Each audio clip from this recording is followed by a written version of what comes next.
Okay, Kevin, for the grand prize of $1 million, what color is the White House? I know this.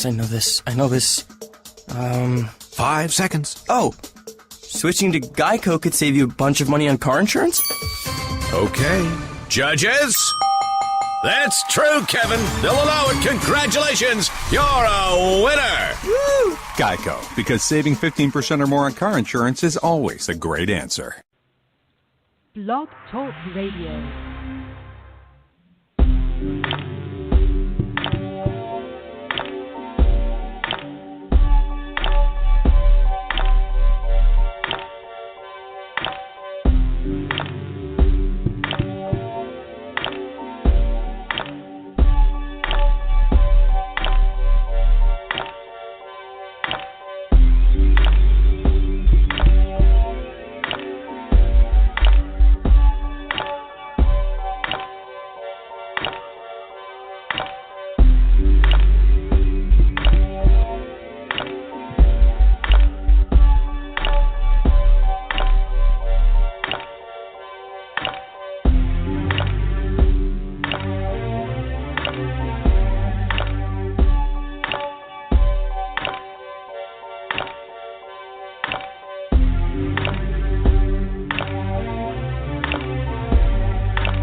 Everybody, this is Real Talk All the Time, Tuesday night broadcast every Tuesday.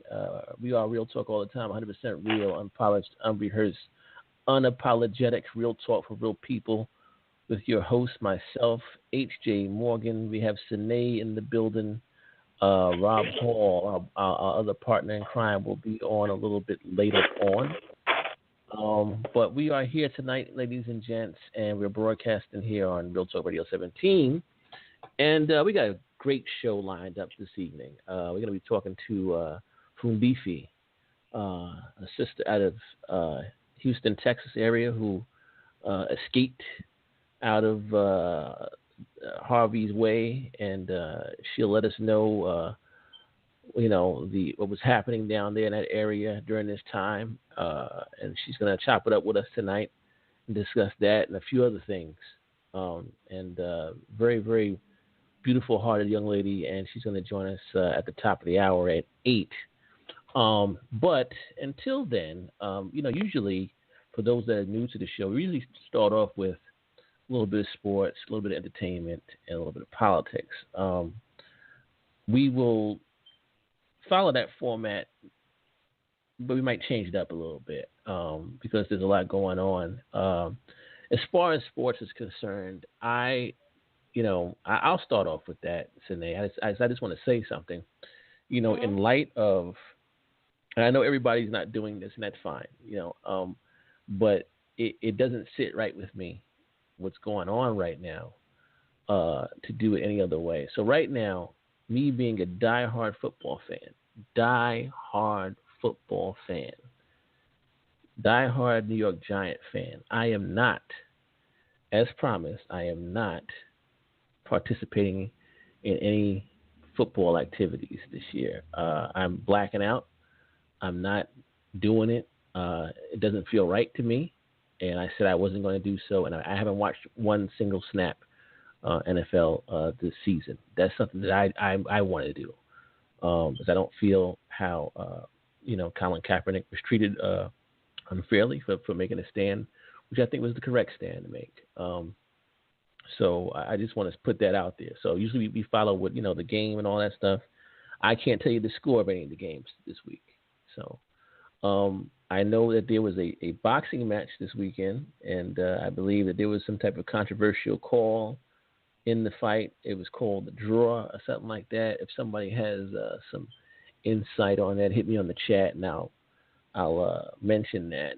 But I know there was a boxing match, and I guess it didn't go the way everybody thought it should have went, and so there's a big stink about that right now. But just want to put this out there. The call in tonight is 657-383-9393. 0612. Again, it's 65733-0612. And the chat line is open, so you can text us your messages and comments as well. What do you have? What do you got for us this week that you want to set it off on as we work up to the top of the hour? As far as news, or what are we talking about? Whatever you got, sis. Whatever you got. Well, yeah. I'll talk about what's going on here locally in Atlanta. Mm-hmm. A Georgia Tech student was shot dead by Georgia Tech police. Right. A young man, a Caucasian young man, he is the head of the LGBTQ chapter at the school. I believe he is a senior or was a senior and was going to be graduating a semester early. He did have some mental health issues. He had tried to commit suicide 2 times, and I think the most recent time was, 2 years ago, he tried to hang himself. But his family had made sure that he had addressed that. I forgot where he's originally from. He's not from here in Georgia. Okay. But evidently he had some type of mental break. He was a tall, slim young man, long blonde hair. And from what the local news is saying here, they're saying that he called, like he really called 911, but he called in on himself and said, there's a young man walking around campus. He looks menacing, but the description that he gave was of himself. However, when he was walking barefooted when the campus police encountered him. And from the viewpoint of another student's cell phone, they actually recorded the whole incident, even the shooting itself. It seems like they were in a dormitory on a high floor, so they're kind of like looking down, and it's right between the trees, but you can see clearly what's going on. And, they're talking to him and saying, put that down. He had some type of, I don't know what you call it because I'm not really familiar with it, but it kind of looked like a little, like, nightstick thing, but they said they called it a tool something. Like it had several different things on it, but he didn't have a gun. They said it's a blade on it, but the blade was in the sheath or whatever. And he didn't run towards them. He did, like, take steps towards them, but he would, like, stall. So to me, I feel like they still could have talked him down and, if anything, tased him or, stopped him some other kind of way. So they kept saying to put it down, and he wasn't putting it down. And he was saying something back. I don't know if he was saying shoot me or what he was saying. I couldn't really make that out. But they just kept telling him to back up and put the weapon down, put it down. He has been known to speak out against police shootings of people of color on campus. So I don't know if that had anything to do with it or if it was just a mixture of that with his mental health issues. But for whatever reason, he was killed with one shot. The shot was to his heart, and he died. And so he evidently made an impression on a lot of students down at Georgia Tech. So they had a vigil, and several, I would say about 100 maybe, left the vigil and walked towards the campus police headquarters. They ended up setting the police cars on fire. 2 of the police officers were wheeled out on stretchers. So the family came out and, they're in full support of protest. They don't want it to be violent, of course, but they did say that they didn't see a need for him to be shot one time through the heart. The officer who shot him has only been on the force for, I think, 14 or 16 months. It has not been that long. Right. At all. Okay. So they just released his name on the news. And so that's what's going on here. And I say all of that, and I brought that up to say as well that when you have people walking around thinking that it's just us, it's not just people of color. It's anybody who is different. It's anybody who is bucking. They want you to go with the flow. And if you're not going with the flow, then you are a problem. in their sight. So I'm always puzzled and dismayed about how they choose to stop people. I don't think it has to be lethal every time. Right. I do understand that they have a job where their life is on the line, but I also believe that they don't have to stop people in a lethal way every time it's fatal. Every time, like I just. Well, and this is a new officer. This is a new officer. A lead officer should have been taking charge. I don't. From the video I saw, and it lasted a minute, I didn't see anyone trying to negotiate, talk him down, or anything like that. They went straight to shoot him in the heart. Yeah, let me say this real quick. I get what you're saying, and I just want to say this because I think truly that when it comes to policing in this country, I think they pick and choose who they want to use lethal force with. In fact, I guarantee they pick and choose. I don't believe, I guarantee they pick and choose who they want to use lethal force with. Now, the tool that this gentleman had, from your description, is a tool that I actually have, and a lot of people who have been in the military, ex-military use, and even police have it. It's called a Gerber, and it has different things on it. And what happened, he didn't have the blade, and the blades are not that long on those, but he may have had the screwdriver out or the thing that they have like, say, a screwdriver on it. It has a small blade on it. It has a bottle opener on it. Stuff like that on this Gerber thing. So different. It has Allen keys on it. A whole bunch of different stuff you can put on a Gerber. So, he could have had the Allen key part out. I don't know. I'm just saying. But what happens is that, the police they'll say they fear for their life as an excuse to discharge their weapon in a deadly manner. We just saw an incident where you had a lady right there in your same state who was scared shitless, and the cop told her that we only shoot black people. You know what I'm saying? So clearly, all this fear for your life bullshit is completely bullshit. When you can rationalize with somebody, when you can take 5 minutes to rationalize with somebody and tell them that, hey, no, you're all right. We only shoot this particular kind of people. You're not fearing for your life at all. You know what I'm saying? You're saying, no, we make conscious decisions to do certain things to certain people. You know what I'm saying? So, I don't think for a long shot that 99.9% of these police shootings, where they talk about how they fear for their life, they was afraid for their life. They just, wanted to end the ordeal without any further, whatever. So it is what it is. But they pick and choose who they want to do this to. You had a case, I've mentioned this before, and we're going to go into the state of Louisiana a little bit heavy here in a second. But you had two black officers who were in a high-speed chase with a man in Louisiana. The man was a criminal, had his autistic son in the front seat, 6 years old. The cops didn't know this kid was in the car. They finally tried to, corner this man after this high-speed chase where he endangered others. And shot into the car. Bullet struck the kid. They gave both these cops 60 years. These are two black cops. White male suspect. This cat didn't go to jail. He's a criminal. He was out committing a crime. You understand what I'm saying? He didn't get charged with anything. The two cops didn't have anything in their record that said that their behavior was like this. Got 60 years.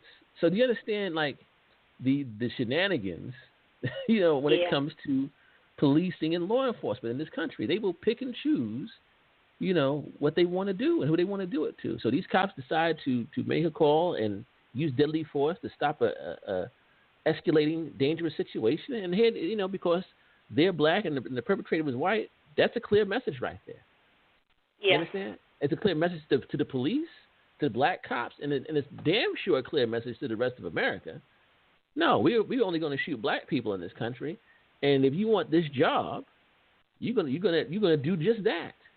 You understand? So this is what we got going on here. So and look at the case where I'll give you another one. Minnesota recently, right? You had the Muslim, and my goodness, he had the double whammy. Black Muslim officer shot this white lady.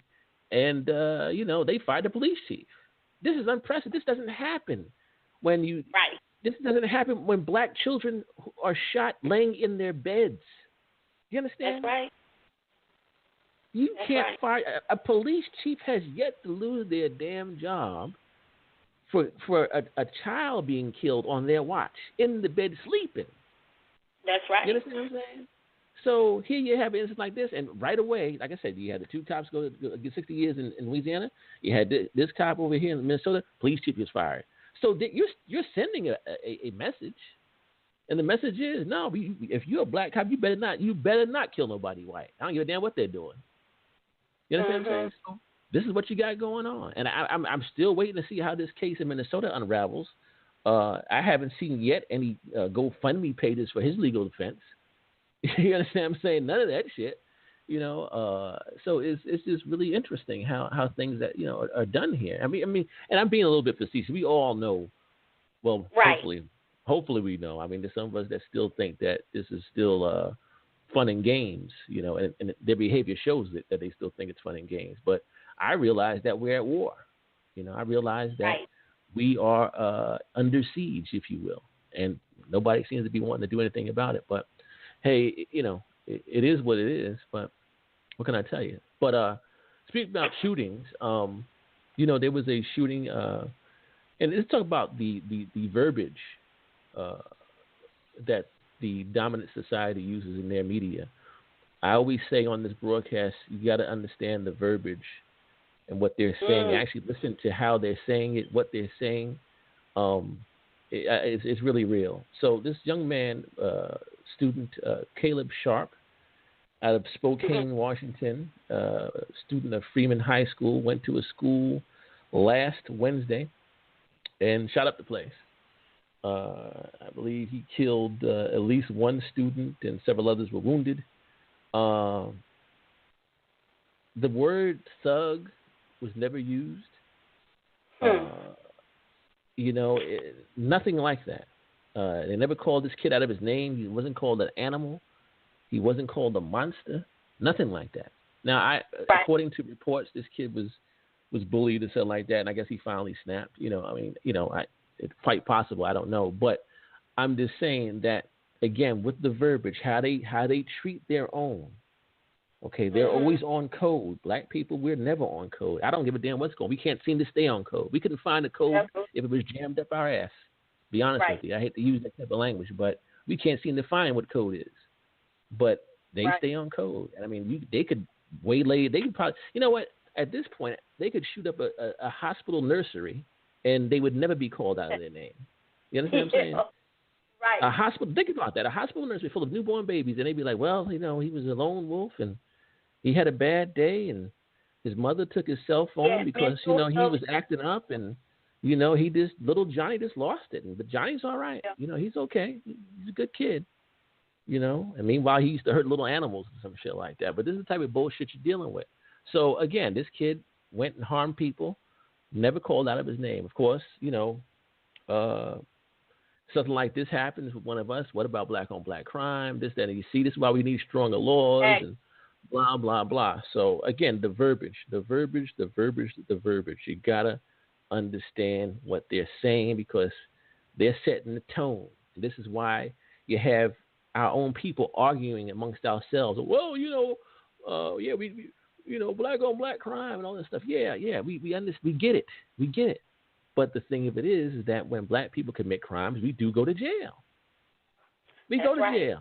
In fact, the jail halls are filled with black people who sneezed wrong even. You know what I'm saying? Everything from sneezing in the wrong place to more serious stuff. They're in jail. So, you're saying that to say what? We're saying that when black people are killed by those who were supposed to keep us safe and killed unjustly, killed while you're asleep, killed because your car broke down, killed because you needed assistance, killed for this, that, and the other, nobody goes to jail. And if you're black and you don't understand that and you still want to go back to the what about black on crime rhetoric and narrative and you can't understand what I just said, then you're out your fucking mind. Mm-hmm. Something is wrong with you. It has to be said just like that. We're going to go ahead, and like I said, I mean, like this kid was not called anything. He wasn't derogatory names weren't used about him or nothing like that. But let's push on and go ahead and go to this recent one here, like super duper recent, like in the last day or so. Baton Rouge, Louisiana. Good old Louisiana. Boy, I tell you, they stay on our radar. 23-year-old white man. Now, if I'm not mistaken, again, verbiage, clean cut. They call him clean cut. All right? Yeah. Peep it now. Peep the game. Peep game. Clean cut white male, Kenneth Gleason, was arrested. Actually, now check this shit out. Peep this. This is actually from NBC News. He's actually being held on drug charges. Exactly. He's being held on drug. He's not being held for the shooting of the two black men. And they're saying that it's likely racially motivated. You think? It's likely, and that they're unable to charge him right now. Right. Well, why not? Why can't they charge him? Right, because they have linked him to the crimes through ballistics.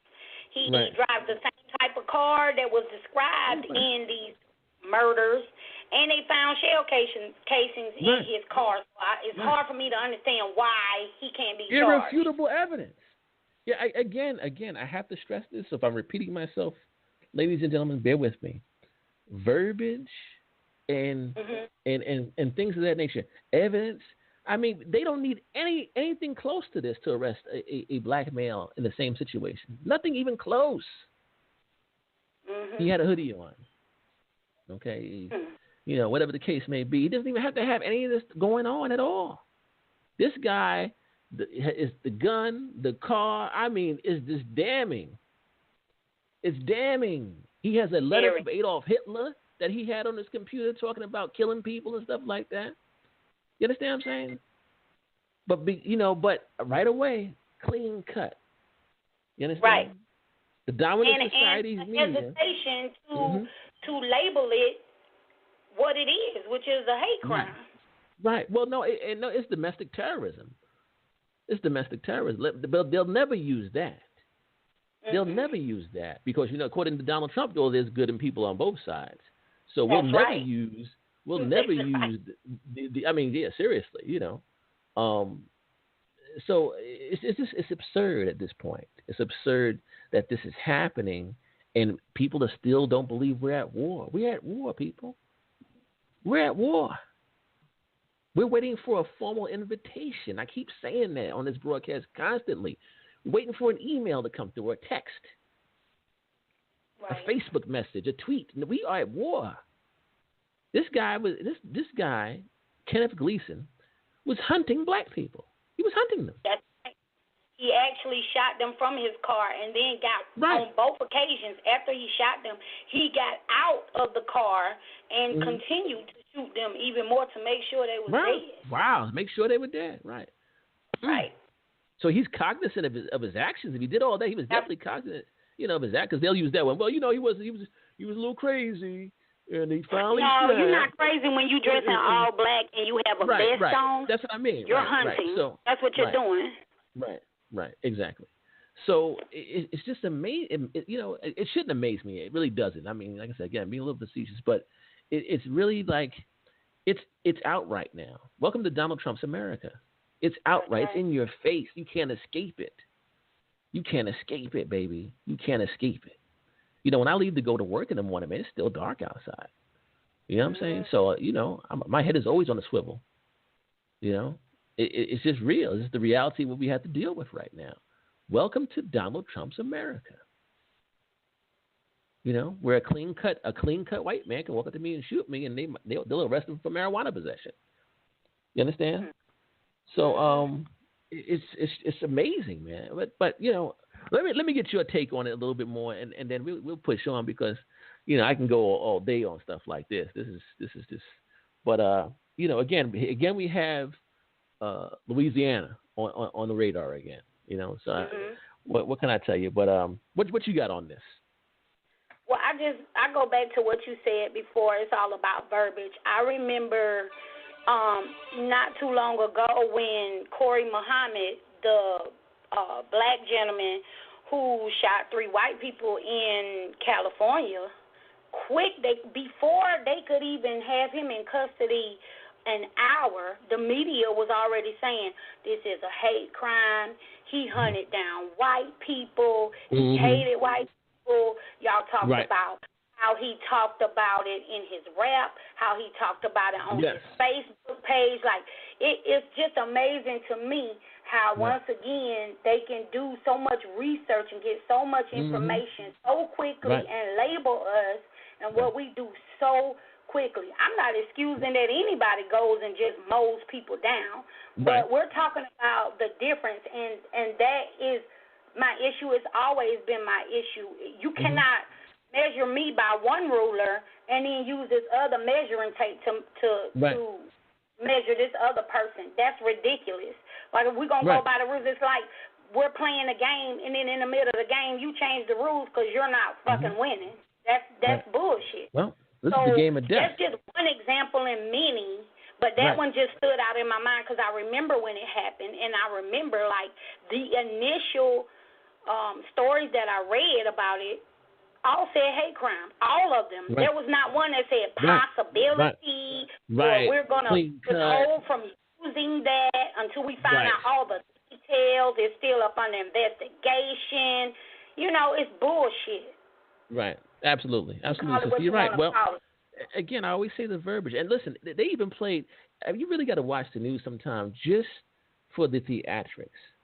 They'll play, listen to the music they play when they're describing a white subject. I mean, they'll play that violin shit in the background, that soft music, and he had this going on, and the music, the voice inflections of the reporter changes. Everything gets real soft. The language gets real soft, like they're trying to put you under a spell, a lullaby. Peep that shit. This for shits and giggles. Watch a case go down where it's a white male suspect, and peep how they talk about him in his past. If they even go into his past, if they rarely do that at all. Well, when they do it, they say shit like affluenza, or you know. The affluenza when he was little, or somebody took his can out of his desk when he was 8 years old. So He's had a bad time ever since. Yeah, he's had a hard time ever since they took his stuffed little bunny rabbit. You know, and they handled him with thick gloves. So, like I said, they use this soft language on this guy. He's being held for drug possession, not murder yet, and they it's likely a hate crime. So, again, peep game, folks. You got to peep game because it's in your face now, and if you can't see it, again, I'm gonna keep saying this. It really is a reflection of your intelligence if you can't see what's going on at this point in the game. It's in your face. Can I just add this too, because at the beginning of the story you did give us the shooter's name, but I just wanna say the names of the men that were killed. Please, yes, please. The first man's name is Bruce Cofield. He was 59 years old. The other man was Donald Smart. He was 49 years old. And it's just time that we give our people names and have our people's names heard. That's right. Because there's no way that we can just speak on the devil, the enemy's name. That's and right. I just wanted to give those kings their just dues and my positive vibes, healing vibes to their families. Absolutely. Because at the end of the day, we all say names, but those are people in somebody's lives. And this animal is just being held on drug charges. So I just refuse to give him more airplay than my people, than my brother. That's right. He is an animal, and he's a terrorist. He's a thug. He's a white supremacist thug, a trailer ape who's lost his mind. And you're right. And you know what? Peace be upon those two brothers who have transitioned because of this. And may the ancestors embrace them and keep them in their bosom. And peace be upon him. That's a damn shame that happened to those brothers. You know. That being said, I tell you what. I see the sister. I'm gonna bring you in 2 seconds, sister. We're gonna take a quick 50-second break. And we're gonna come back with Funde Fi, and she's gonna chop it up with us tonight and talk with us. I'm so excited to have her. So we'll be right back, guys. We'll be right back. Hang in there with us. Real talk all the time.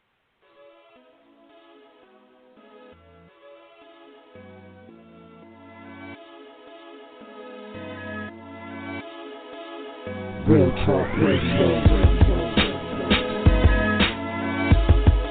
Real Talk.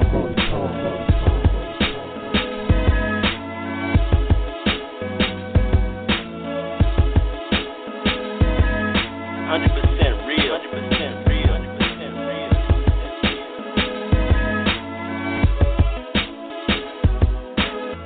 We had over 1,000 listeners.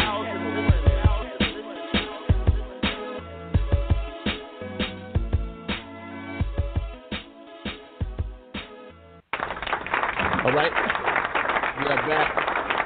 Real quick on the time. I'm your host tonight, H.J. Morgan. We have Sine in the building, and I'm about to bring in somebody special tonight, man. The sister, I first got wind of her through a video I saw where she gave a speech called "We Are Not Alone," and when I heard this speech, man, it shook me to my very core. It was like somebody had just vibrated through me, put a device on me, and it shook me. And, it was just so beautiful to hear a black woman speak to black men in a way that was uplifting the way she did, because we have so much division amongst our people as it is, and especially amongst the sexes. It seems that black women and black men are at each other's throats. We can't seem to get on the same page, and there's a lot of dissent in amongst us. And when I heard that "We Are Not Alone" speech and the way she broke that down, it really I had to choke back tears. It was unexpected. I wasn't expecting to hear that from a sister these days, and it really got me. And I reached out to some people and I said, "Man, I need to get this sister on the show," and we made it happen. And sister, you are live, and I just want to introduce you, Funde Fi. Thank you so much, my sister, for joining us. Thank you, and welcome to Real Talk All the Time, sister. Your mic is live. Peace and blessings. It's good to be here. Alhamdulillah. Thank you for having me. Absolutely, sis. So, I just want you to, for those that don't know who you are, give us a slight, background bio on yourself. Where you're from, where you're at right now, and what you're about, and we'll go ahead and get into the thick of things here. I was born in Birmingham, Alabama. I'm a Southern. My mom likes to say we're the last of the Southern Belles. Okay. I'm currently living in Houston. I'm a master of Tai Chi. I've authored 3 books. One that I'm very proud of, Dance of the Master's White Dragon. She's doing very well right now. Wow. Okay. I I'm gonna have make to copy jewelry. No problem. Please do. I make jewelry. I make sandals. I garden. I'm a survivalist. I'm an activist. I'm a mother. I'm a black woman. Sometimes I sound like I'm bragging as I go down the list. I'm the founder of U University, which is a school where you just learn about you. Okay. I always found it rather ridiculous that we go to school to learn about everything else but ourselves. Mm-hmm. You're right. And I just want to say this, sister. It's funny that you mentioned that. The late, great brother C. Freeman L. used to say something during his lectures, and he used to say, man, go and study yourself, and learn all about yourself. And once you think you know yourself, go back and study yourself again. So I think that is something that is so profound that, yes, learning about you is super duper important. And I'm not ashamed to say this, in my 40s at this point, I'm learning more and more about myself, and I'm continuing to go back and learn more and more about myself again. So I definitely respect that, and big up to you on that. You mentioned the Tai Chi. I'm actually starting to get into that myself, the Qigong and things like that, because yes, being black in America, you develop all types of illnesses and this, that, and the other. And I recently have high blood pressure that I'm working on, so I actually am starting to get into that to help deal with that. So again, you're right on time. I'm gonna have to go ahead and get that book, and also hit you up on some Tai Chi notes and things like that. So I'll be bugging you here moving forward. Trust me. No problem. I'm here to be bugged. All right. Sounds like a plan. I just want to say thank you to all that are on the phone lines. Phone lines are blown up. The chat is also available for those that want to participate that way. I think the first question I have for you tonight, before we get into, the Harvey and Houston and what you had to endure there, I just want to, when you dropped or made that speech, "We Are Not Alone," what prompted that? Was it something that you just felt, or what? Because it was just so beautiful and it was moving to so many people. I just want to know, like, where were you at that moment where you said, you know what, I need to go ahead and go in the way you did?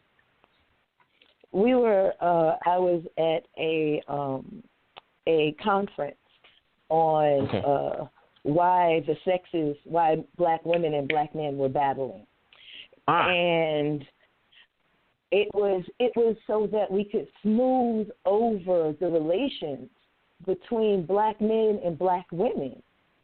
And honestly, I had my hand up for maybe an hour and a half. Okay.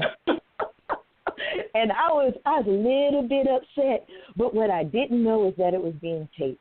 I had no idea. I knew the brother was there taking pictures, but I didn't know it was being filmed. Wow. And there were two brothers that were really at each other. They were at two different ends of the spectrum, and I understood both of their positions. One was like, the Black man ain't did shit for the Black woman.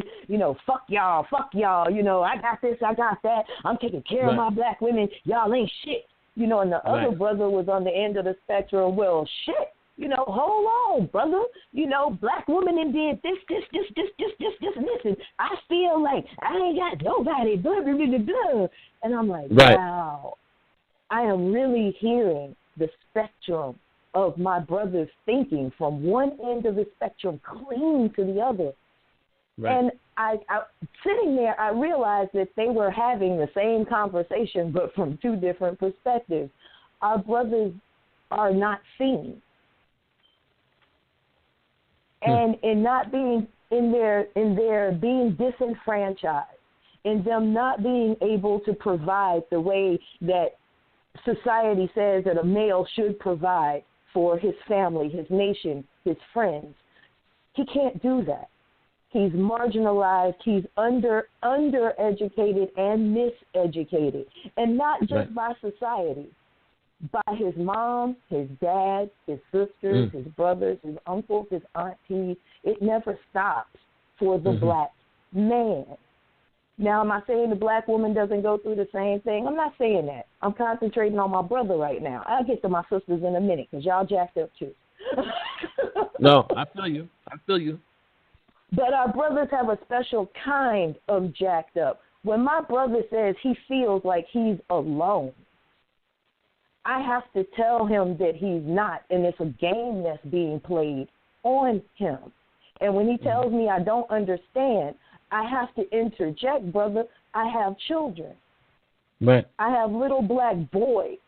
I have boys that I am raising to be men. And, what y'all didn't hear on that tape was me explaining that one day my 10-year-old walked in my door. Now, mind you, my children are half Jamaican, half American.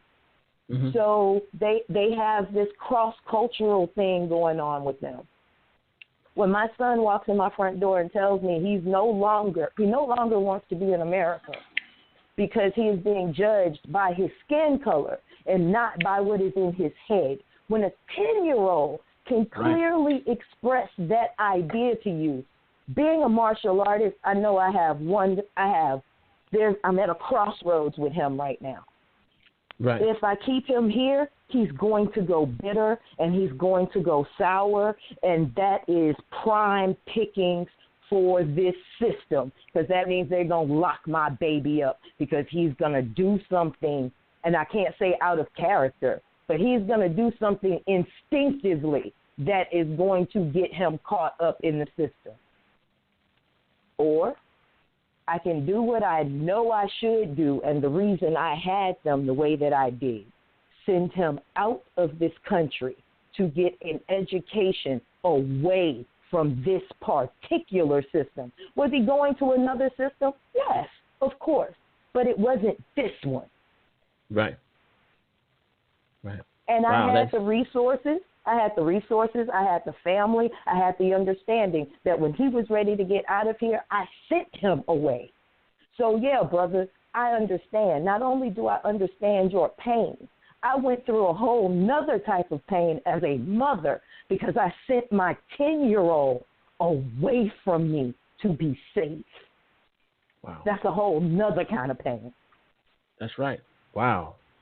That is super intense right there. I mean, he was what, 10 years old when he said this to you? 10 years old. 10 years old to say that because of the color of my skin, I don't even want to be here. That's harsh. It's real, and it's honestly, it's the state we're in right now. There are grown men who are saying that, but that don't want to say it outright. That are saying that in their heart. They don't have the courage to say it out loud. Exactly. And here you have a child that's saying this.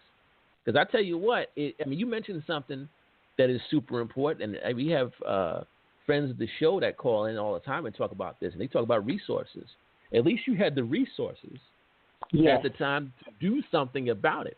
How many of us, being a black man, how many of us have the resources to change the situation? I'm considering at this point, and I'm a grown ass man and been one for a long time. I don't wish to stay here any longer myself. I don't wish to do it. And how many of us again have the resources to push that idea forward? Right. Exactly. I mean, because quite frankly, look at Libya. I always look at Libya, and I point to Libya as a point of real study for us. Yep, we were able to get out, but look what they did. Exactly. You're right. Absolutely right, sister. Absolutely right. Wow. Sine, do you have any questions for the sister here before we get into the Hurricane Harvey in Houston and things of that nature? No, I'm really just feeling her and I identify with a lot of things she's saying, especially being the mother of a young black man and working with children in what I do every day. But I probably will have more or have some questions once we get into talking about Harvey, because then we can talk about facts and not just what's being fed to us on TV or on social media. Right. Well, one of the reasons why I wanted the sister on is because we have to, as a people, and I don't care what other things we have going on amongst ourselves, if you're not able to write your own narrative, somebody else is going to do the shit for you. So when I realized that the sister was in Houston, and I believe I saw another video that you made about the evacuation and things of that nature, another reason why I wanted to reach out, because you were there where it's happening. So I'm actually going to go there now. Houston, Hurricane Harvey, you have to leave your home and things of that nature. How did all that play out, sister? Take us through that. Okay. Well, first you have to understand that most major cities in America, Detroit, Houston, Miami, all of these major cities are under regentification right now. All of them. Let it be known what is happening. Houston as well. What we also understand about Houston's diagram is a lot of the historical black neighborhoods sit around the downtown area. A lot of our richer counterparts moved out to the suburbs, and of course, other people moved in to the city. Third Ward, which is one of the most historical black neighborhoods, has been under attack for a very long time. Now, you get this storm to come in, right? The storm comes in. What you have to understand about Houston is that it's flat land that has bowls. What I mean by bowls is they pulled a lot of oil out of Houston, which left pockets under the city that slowly are caving in over time. It's real easy to see. You go out to a fire hose that used to be at ground level, and now you have 2.5 feet of that pole that you can see from what used to be ground level. It means the ground is sinking. Wow. So, since they never pumped anything into these oil pockets, you have these big caverns that sit under different neighborhoods. So as it floods, what happens? The ground sinks, the water comes into the bowl, the water has nowhere to go until it drains down through the ground. Now, you want to take some of the value away from some parts of the city and give value to other parts of the city. Now, where I was in Sunnyside, I was high and dry. You can go through all of my videos and see that my gullies were working. I'm not 2 miles from what we call a bayou, which is a water catch basin that takes the water out of the city. So we didn't flood. But on the other side of the city, they did flood. And not only did they flood, because they'll say, well, see, they flooded the rich neighborhoods too. Well, hold on. The natural flooding took place in the caverns and these neighborhoods that these bowls sit on top of. When the levees gave, and I use gave in quotes because some people say they were blown, some people say they gave, some people say that they were just destroyed. I wasn't over there, I don't know, but I know the levees gave, or at least they started to do a controlled release, and then they gave. Right. Well, did it flood out the richer neighborhoods? Sure it did. You daggone right it did, because now their neighborhood is flooded out. They do have flood insurance that they can take out. So then they go to Third Ward, which is what happened, and they start offering those people extravagant amounts of money for semi-damaged homes. Now, you have grandmama's house that nobody wants to live in. You get offered 3 times what grandmama's house is worth. You're going to take it. Now, Third Ward's regentification is on speed. It's on crack now. And so are all the neighborhoods around downtown because they blew the levees so it wouldn't flood into downtown. Because had it flooded into downtown, it would have saved a lot of the neighborhoods because we have caverns under downtown. Wow. Now, but you're not going to mess with downtown because that's where your money is. That's where all the corporations are for Houston. You're not going to mess with anything on the south, southeast, southwest side of town because that's where everybody wants to come into. So they're not going to mess with that. But what you will do is flood out your own and everybody around you so you can move in. You know, no, Fee, they won't do that. They have been doing it. They've been doing it for 50, 60, 100 freaking years. What I want you to do is prove to me they're not doing it. How about that? That's right. Absolutely. And, you know, the reports, one of the reports I read was that exactly what you said. There was, you used the term correctly, there were controlled floodings going on as well. And like you said, for several reasons. For one, definitely they didn't want that water in the business district where the money's at. And, you know, they controlled it. They definitely did. They definitely did. There's no denying that. This actually came out from some of their own sources that they did that. You know, so like you said, whether or not the levees were blown or gave or whatever. I mean, when they started talking about levees breaking or being blown on purpose, I thought to myself, the first thing I said, well, here we go. This is Katrina 2.0. You know, I said, here we go again.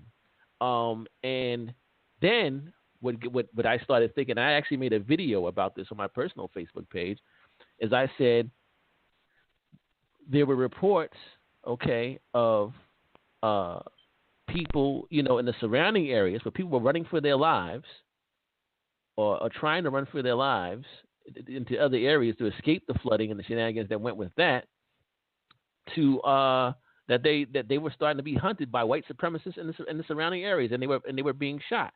Hold on one moment. Yes, can you hear me, sister? Yes, I can. Okay. All right. There is a sound issue momentarily, so let me see. Hold on one second. I wouldn't doubt it. Exactly. Yeah, exactly. Give me 1 second. Hold on, folks. Hold on. And I have people, I still have callers on here, so I want to say that they're hearing me too. In the chat, I have a guest in the chat. If you can hear me in the chat, just type, yes, you can hear me.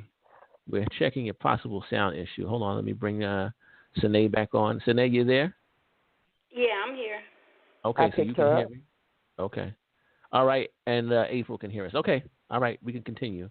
So, the people during the Katrina in Louisiana that were escaping the area had run into issues with white supremacists in the surrounding areas that were actually hunting them down and shooting these people. And so what I had said was that I hope that doesn't happen in Houston. But what I did hear, and I want to talk to you definitely about this, is that during the rescue efforts, and I got this from multiple sources, so I know it's not fake. Yes. But during the rescue efforts, that there were Red Cross people passing black families by. There were all kinds of people basically not rescuing black people right away. Now, can you speak to that at all? I can speak to that. I know, and I don't give up my sources for this reason. People are not as strong as I am.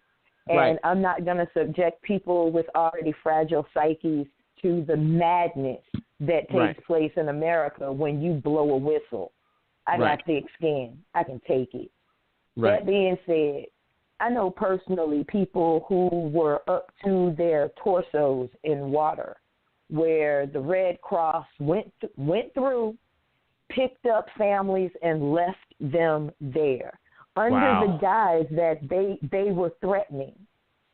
Wow. Okay, what was threatening about them? Their skin color? Because we understand one thing in America. There's always this underlying language that because you're black, you're dangerous. Right.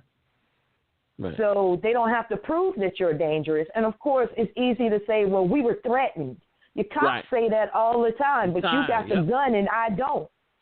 Right. You got training, I don't. But I'm not supposed to be threatened by somebody with a gun on his hip pointed at me. I'm supposed to be able to keep my cool, but I don't have a gun, not pointed at you, but you able to lose your whole fucking stupid cool. How the fuck does that work? Right. But then again, anybody can say, well, we were threatened. Right. Okay, right. You know what? You passed me by several times with me in mind and utter racial slurs to me. You're going to lose that boat, homeboy. We're going to both right. be in the same goddamn predicament. Because until we start doing shit like that, ain't nobody going to take us serious. Right. You know what? It's funny you say that because I was saying the same thing. I'm like, anybody can say, well, this person was threatening. And I heard that report too. The people are threatening. And if I'm, like you said, if I'm up to my chest in water, okay, how can I be threatening? By asking for help? The same thing that happened to his brother. Yeah, the same thing that happened to that brother. What's the first thing that they said to the brother in Oklahoma whose car had broken down and he needed roadside assistance? You had the guy in the helicopter say, that looks like a big bad dude. You understand what I'm saying? And this female cop shoots him in the chest. You understand what I'm saying? The man needed roadside assistance. So, right, exactly. And they stay to that code, sister. Black people can't seem to stay to any type of damn code. But we can't and we don't because we're so confused. We speak babble. Right. Right. Absolutely. They have learned a code. When's the last time you and a brother sat down and agreed on a language? I'll wait. You're right. Right. We can't even agree on languages between Muslims, Christians, Israelites, and Buddhists. We can't agree. And the system has us like that for that reason, and we can't break that mind hack for some strange reason, because it is a mind hack. It is. It is. You're right, sister, and I agree with you. We can't agree. Listen, we couldn't agree to protest Black Friday. Lord knows we can't agree to protest the NFL. That's a lost cause. So I mean, again, we don't know what a code is. If code was a person that walked down the street and fondled us at night, we still wouldn't know what code was. We think they know what code is, and they stated we think that was good sex. I got fingered by the code. I'm telling you. I mean, I'm making a little bit of a mockery, but it's true. We don't know what code is. We can't find it. We don't know what it is. But they'll stay on it. Oh, I was afraid. Oh, they were threatening. So you let people drown. He's a big black man. Right. So you let people drown or not receive assistance. It's amazing. It's amazing. It's mind-boggling. So, but the Red Cross also admitted that there were residents there were neighborhoods that they just didn't go in because they deemed them too dangerous. What deems people about to, in a catastrophic catastrophe, dangerous? That the people who get all of this funding, have all of this equipment, all of this training to go into these places, who are you to say that's too dangerous? If it's too dangerous, get out the life and stop the funding. Right. That's right. Absolutely right. And I implored people all during that week and the week after that and the following days that don't donate any money to the Red Cross. Do not send them any money whatsoever. And let me say this, bruh. Let me put this out there. If you were somebody with a private boat that came to help here in Houston, we thank you. But if you were a private boat that came here to sow this type of discontent because you had a private boat, the only thing you should have done was rescue the people that you wanted to rescue and keep the epitaphs and the threats to yourself. Because on one hand, they said that black people were taking their boats by gunpoint, but nobody ever talked about the white pirates that were going into the black neighborhoods taking their things at gunpoint. Nobody ever talked about that. Wow, look at that. That's crazy. That is crazy. But then my video goes viral, over 4 million views, and the only thing I read on the things is she can't be telling the truth because she has a nose ring. What the fuck does that have to do with the price of tea in motherfucking China? That's right. Well, I tell you, sister, and I want to get Sine in on here. I know she has a few questions at this point. I just want to say that there was a brother that I saw on YouTube who was also saying the same thing, that not only were rescuers passing them by, but they were yelling racial epithets at them and everything. Racial epithets, yes. So, and I say again, if that's your private boat, cool, no problem. Raise your Confederate flag. But there's no sense in demolishing a person while they're in a catastrophic situation. That's terrorism. That's terrorism in its worst fashion. And how long have black folk been terrorized systematically right here in this country? It ain't never stopped. Right. That's right. Which is why at the end of the day, I could care less about what North Korea is talking about. And I keep saying that every day on my page. Sine, what do you got for us, sister? I don't really have a question. I just have concerns that I always have, and I just saw it again in this instance with Harvey, the way that we are treated as a whole. I remember watching when this first happened, and I was watching CNN, and a reporter stuck a microphone in a woman's face. Now, she had just came in shelter with her children. She had just come in, and that's what I'm talking about. It's like they don't think that our children mean anything to us like their children mean to them. And at that time, even if this reporter was not a mother, as a woman, as a human being, you thought that it was that important. That's the insensitivity is what gets me. You don't give people a chance to breathe. And what kills me, and I learned very early when I was a freshman at Clark. That's when the trial came out, the Rodney King trial verdicts, and people began to riot. And I remember the mayor sent police down, and they tear gassed us. Now at that point, we were not violent. We weren't tearing up shit. We were just out speaking amongst each other. A group of us, it was students from Morehouse, Spelman, all of us together, speaking in front of the library. And out of the blue, a person from one of the local news here came straight up to me. I don't know why they picked me out of everybody else. I wasn't the only one that was talking, but you know I have a loud mouth. And stuck a microphone in my face and was about to ask me questions. And before they could even take a breath, I said, look, I'm not here for that. I don't want to talk to get that motherfucking microphone out of my face. That's exactly what I said. And I knew if I cursed, they were definitely going to move on. But that's the insensitivity that I'm talking about. In the middle of our trauma, you will further traumatize us. And what kills me is when we have people of color that go ahead with the stupid-ass interview and give you what you want. That angers me, and I say all of the time, even if you're not of the same mindset, sometimes just shut the fuck up. You can do us a favor by just not saying anything because they are very crafty at who they pick and choose and how much time they give you. Because if I was speaking something and I wasn't saying, oh, my God, I'm scared, all of that type of shit, and I was saying some real shit, they would have cut that real quick. And as a matter of fact, like 2 days later, I remember my cousin saying, I saw you on the news, but I just saw you were walking in the background. They didn't speak to you. So that part didn't even air for me to say, get that microphone out of my face.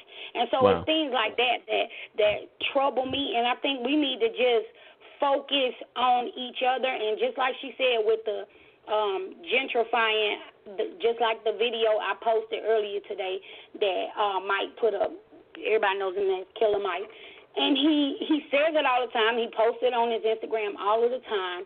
He posts these houses that are in the West End, that are down by the AUC, the Atlanta University Center. And just like he said today, there are white people who didn't even know each other that pooled their money together and bought a whole block and a half of buildings. Wow. And he posts houses all of the time that are, because they're dilapidated, sometimes it's $30,000, sometimes it's $35,000. Why can't we take this tax money that we want to make sure Peanut has these Jordan shoes on his feet? Like, why don't we do stuff like that? We need to learn about other things besides liquid, because it's just like they think we are liquid people. And so we have to educate, and a lot of the times I get crazy looks when I say, and I say this all the time, y'all, you can attest to it, start with your children.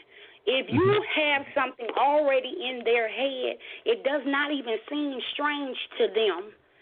It seems strange to me because I had to reprogram myself, and a lot of that did not start until I hit Clark Atlanta University, to be honest with you, and I grew up here in Atlanta.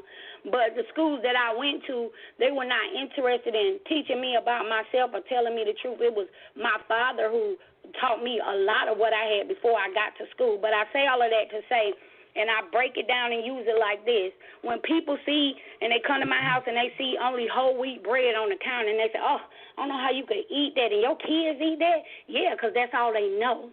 So they don't know to say, oh, I don't want that, I want white bread. That's all they know. So if you start when they're young, if you start teaching them about money and the philosophy behind money, not that it could just buy you something that you want right now, then they get it. My 13-year-old is leap years ahead of where I was at her age. Leap years, not only in book sense, but in common sense and what's going on in this world. I assign her things. She doesn't just have homework at school. I read a magazine article. It can be in Essence. It can be the newspaper. And I have her read it, and then I say, Leilani, explain it to me like I have no fucking idea what that story is about. And I want her to break it down to the point that I damn near don't even have any questions to ask her because she's covered everything. And that's what we need to teach our kids, not just the ABCs. We need to learn why A is pronounced R and A. We need to break down everything. That's the only way that we're going to get it. We can't just feed them a little bit and say, okay, run with that. We can't do that. We have to stop being lazy. We have to stop being armchair parenting is what I call it. And so the fuck what? If you see your nieces and nephews not getting it from your brother or your sister, give it to them. I don't just give that to my daughter. I know that my sister-in-law and my brother don't speak about shit like how I speak about it. So when I'm around my nieces and nephews, I speak to them. My sister and my brother-in-law, they don't have any offense to that, but that's what I'm saying. You got to make it spread so that then when Leilani is talking to her cousins, it's natural to them. Nobody's looking at them like, what? Me and my friend get ostracized all the time. We are known as the quote-unquote Black Panthers. Oh, here y'all come with the Black Panther shit. You have no idea how much of a compliment that me and Shelly think that is. Like, I'm not offended at all. I'm not offended at all, but I think we need to educate ourselves. We need to stop being lazy, turn the damn TV off, and pick up a book. I don't care what it's about. Pick up a book. Get educated about something so that when you're talking in the barbershop or if you're in the beauty salon, I don't give a shit if you standing in the line to get on the city bus that you talking about some shit. I hate when people are talking and they ain't talking about shit because I don't have time for that. And I felt like that before, but after me fighting cancer, I don't have time to bullshit. I don't have time for that because tomorrow and the next 5 minutes ain't promised to me. So I'm trying to jam-pack all of this shit in. I've started with my grandchild. Like, it doesn't stop. Right. And my mouth won't stop if I need cough drops. I'll be sucking on cough drops till I fucking die. I'm never going to stop loving my people. I'm never going to stop rooting for the black man. I'm never going to be quiet when I see some shit that's wrong. And we need to stop being fearful because while we're doing that, they are ahead of us leaps and bounds because you best believe they talk to their kids. That's why their kids can wear Sperry's and shit like that, but they already know about dividends and stocks and bonds and shit. And our kids know that Lil Wayne just passed out last week. It's the wrong shit. We need to focus. You cannot have your children in a bubble where they can't listen to music and have outside influences. But if you teach them to be strong, they can brush that shit off. Right. When I see it, I'm proud of it. I watch my daughter assert herself. She is nothing like me. Very quiet, laid back, not a brash human being at all. But I have seen her come out of her shell and assert herself. She's not rude. She's not disrespectful. Even down to when people say, oh, Leilani, because I've drilled that in her. That's not your name. Don't say okay. And she had a teacher say, okay, well, whatever. It was a sub. And she said, no, it's not whatever. It's Leilani. And that's damn right. Don't tell my daughter whatever because that's not her name. Don't disregard her. Her name means something. I didn't drop some pans on the floor and just decide, okay, that's going to be her name. Her name means something. And so if she doesn't command her respect, then what am I sending her out for? For her to be abused by the police, by agencies, by teachers, by men, by her peers? It is my job to have her armored before she leaves me because God knows if I could shrink myself down and protect her and go to school with her, I would, but I can't. So what I have to do is what I have the power to do, and that is armor her with everything that she needs so that when something comes up, she can assert herself. And if she doesn't know the answer, she knows where to get the answer.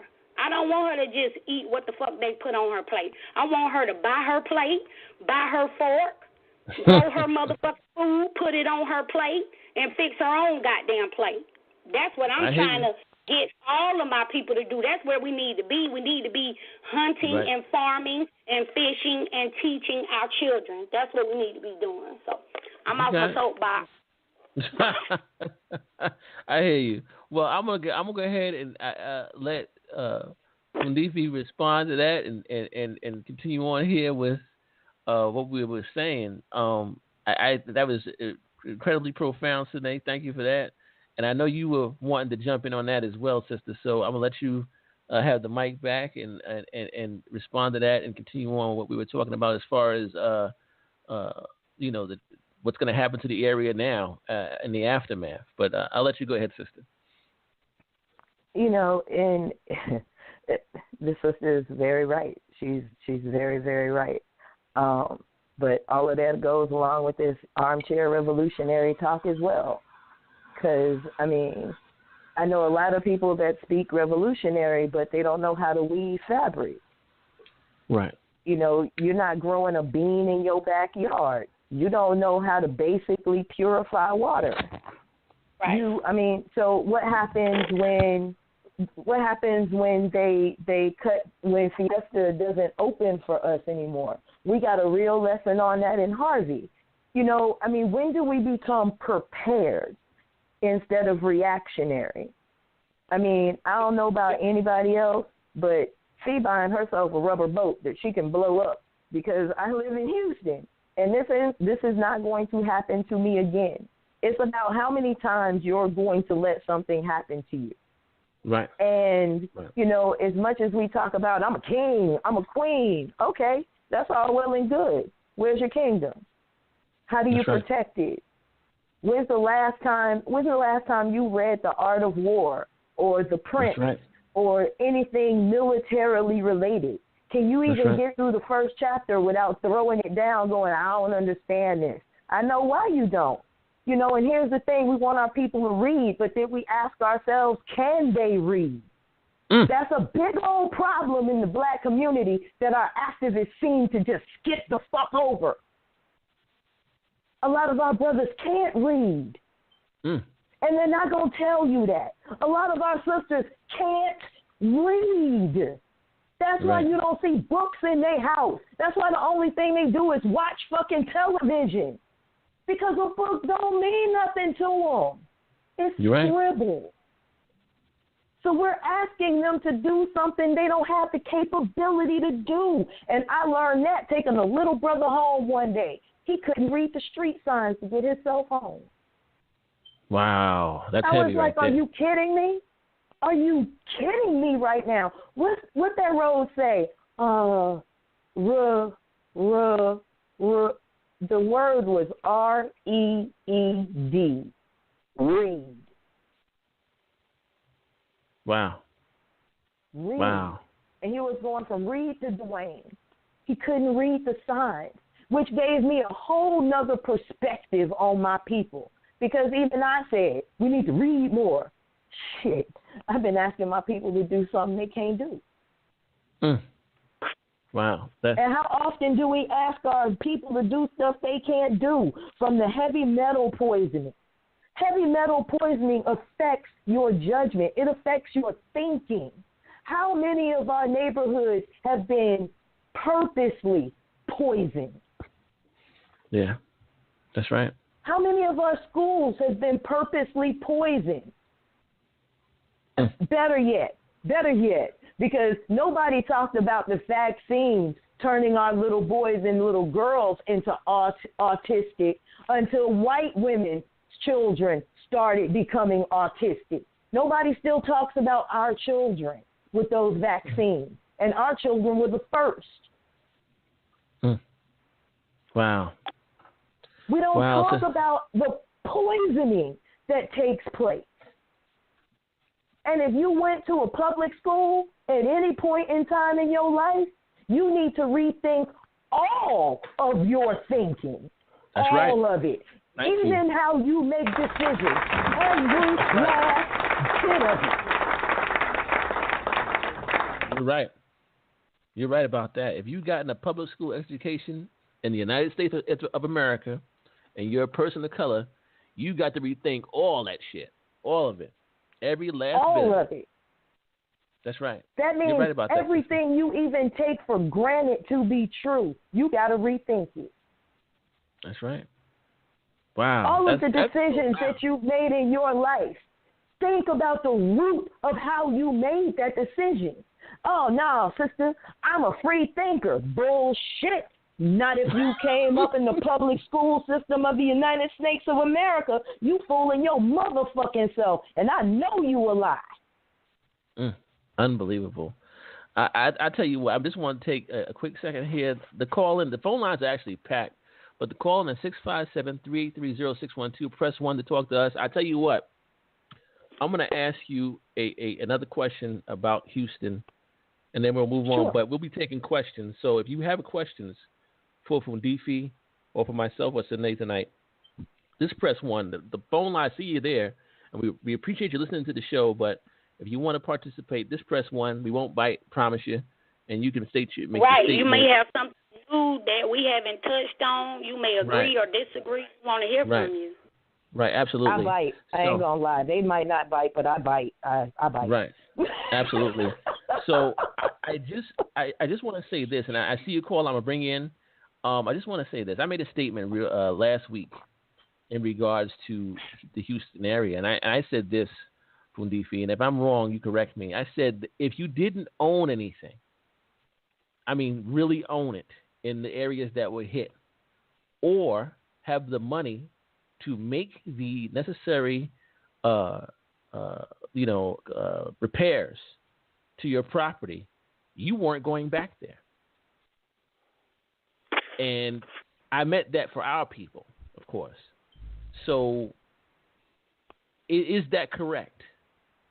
That's not necessarily true, brother. That's not true. And that's not true, and I'll tell you why it's not true. It's the psychology of 2 dogs that have been in the cage. Well, actually 3 dogs that have been in the cage. Say you have 3 dogs, they've been raised in a cage, and I'll make this quick, y'all. Okay. All of them are biting at the door and at the window to get out, right? Mm-hmm. You open all 3 doors at the same time. All 3 dogs are going to take off running.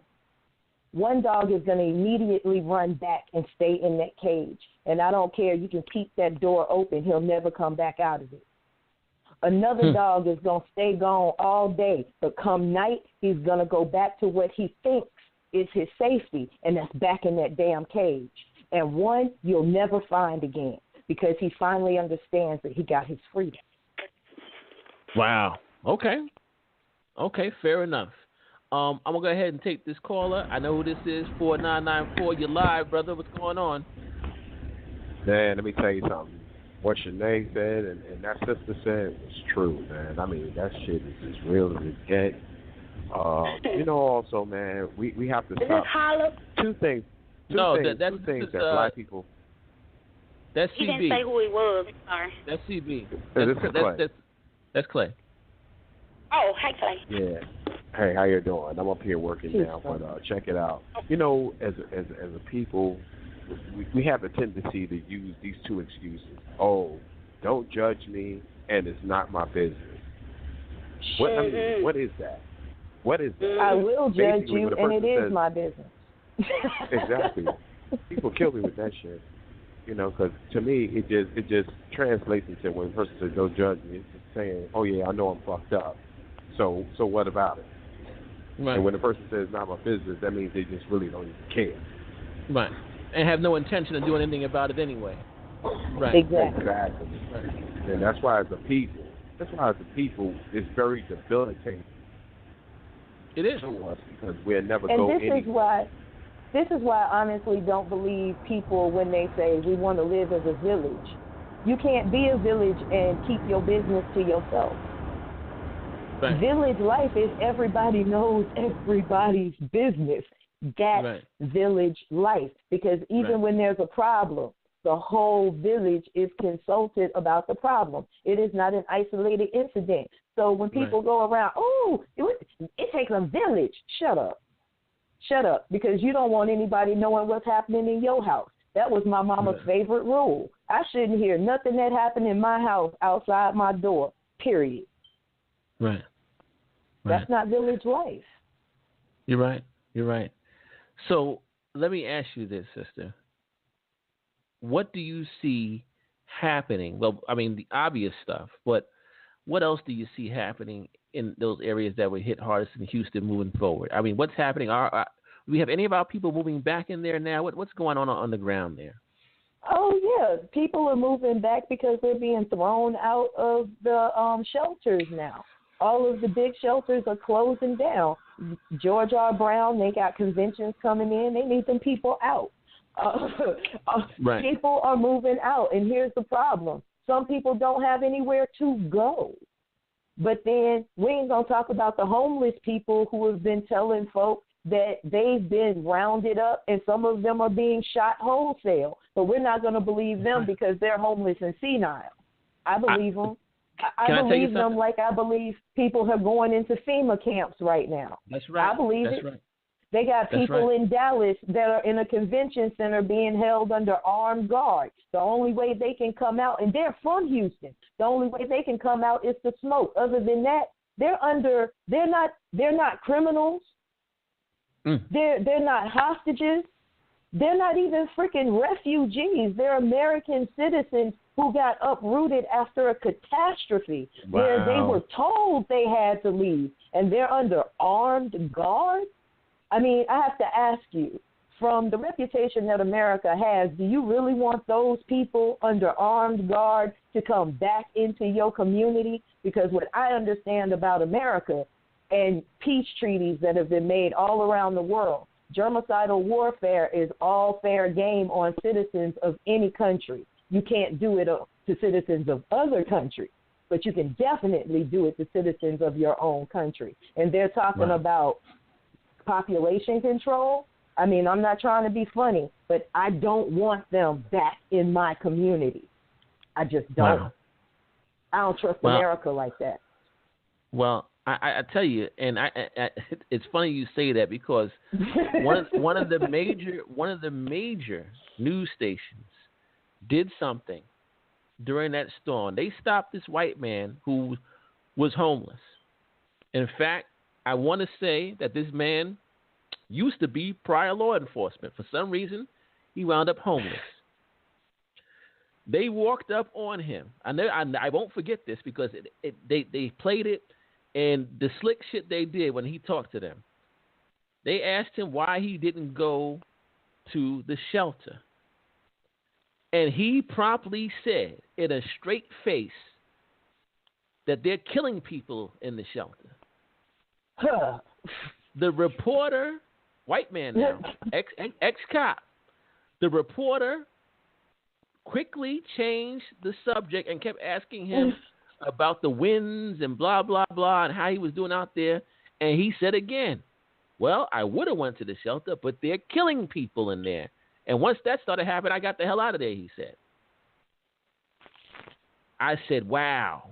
And they again quickly changed the subject, and they never went back. You know, anytime he tried to talk, they kind of like, they realized that, they tried to play like, well, he's crazy. But he's crazy, other people caught on to it. All right? We're other crazy, too. Black folks have always been crazy. Right. Other people, with other media sources caught on to that, and they ran that. And I was like, wow. And that's how actually, I know what you're saying is true because other people were saying the same thing. But here's the thing. Our people get caught up in, this is all conspiracy theory, blah, blah, blah. And not for nothing, lo and behold, they had the FEMA camps, the Walmart, quote unquote, the Walmart FEMA camps going on, and they were in full swing. Swing, because you had people that had their cell phones and they were taking videos, and lo and behold, they were Walmart FEMA camps. So much for your, this is all conspiracy theory bullshit. Bullshit. All right, it's going down. It's going down, and because you refuse to believe, or a lot of people in our country really refuse to believe that what we will do to each other here in this country. They really believe that. Well, they won't take it there, will they? And I'm gonna tell you something. They got a public school education. Right. They got a public school education. Absolutely. Remember, what's not taught in school is cause and effect. They just teach you that this is a series of things that happen. They don't say, well, because America allowed a American vessel to get blown up by the Nazis, that's how America entered World War II, because we didn't want to do that. Right.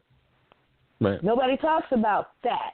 Nobody talks about the backhand dealings that America has around the world after the fact. Iran-Contra, need I say more? America's hands has been dirty since her freaking inception. Her inception was bloody. Right. What's going to be different? Right. Well, you got people that believe that is this impossible for things to get that bad here. Well, I got news for you. But let me bring another call in here real quick, and we'll move on. 7162, you're live. What's your name? Where you calling from, please? Your name? Where you calling from? Yes, this is Harun Natiru. I'm calling from Michigan. Hey, how you doing, brother? Just chiming Welcome in. To I'm doing great. Welcome to Real Talk all the time, great. brother. We have Sister Funde Fi with us. What do you got for her? Peace, Funde Fi. I was just chiming in, checking out everything, checking out and getting with the voice of the people. And, like I said, up here in Flint, well, I'm not in Flint, but in Michigan, it wasn't even a natural disaster, and they're not even getting water, so go figure. Right. These people ain't going to get us. These people ain't going to do nothing for us. These people ain't going to do a damn thing for us. I mean, so when black people be like, yo, they did this, and they, you know what I'm saying, they doing this to us in the FEMA camps, and they doing us, we heard the same thing happen in Katrina. We saw that happen. So my thing is, where's the surprise? I mean, the thing is getting in tune with nature and having some sort of self-love for our own people. That's what it boils down to, you know what I mean? Just being able to be in tune with nature and be able to forecast these events. If we're people that's in tune with nature, we won't be in the way of nature and, position ourselves in such a way to where we won't have to rely on having to be rescued. Like the sister was saying earlier, a lot of our people talk the revolutionary talk, but they don't know how to, make clothing. They don't know how to fish. They don't know how to hunt. You know what I'm saying? They don't know how to live off the land. So that sort of thing, I think, should be improvised. Should be something that our people should get into. And another alternative to our situation is to study the ways of the spirit. And I'm not talking about no spooky stuff. I'm talking about the Loa. I'm talking about Orishas. I'm talking about that sort of that type of spiritual counterbalance, because we're already behind enemy lines. We're not going to get the help. So it doesn't even make sense to be like, well, the white people did this and they left us on the rooftops. We already know that they're going to do that. Right. We know that, so it's no point in rehashing that. It's no point in being in an abusive relationship, complaining about how the dude is beating you up and you want to sit there and be there. That's what the situation is like with black people in America. You know what I mean? We have to become more aware spiritually and start studying how the Haitians defeated the French, who was a world power at that time. I got to give you applause because I've been saying this all the time.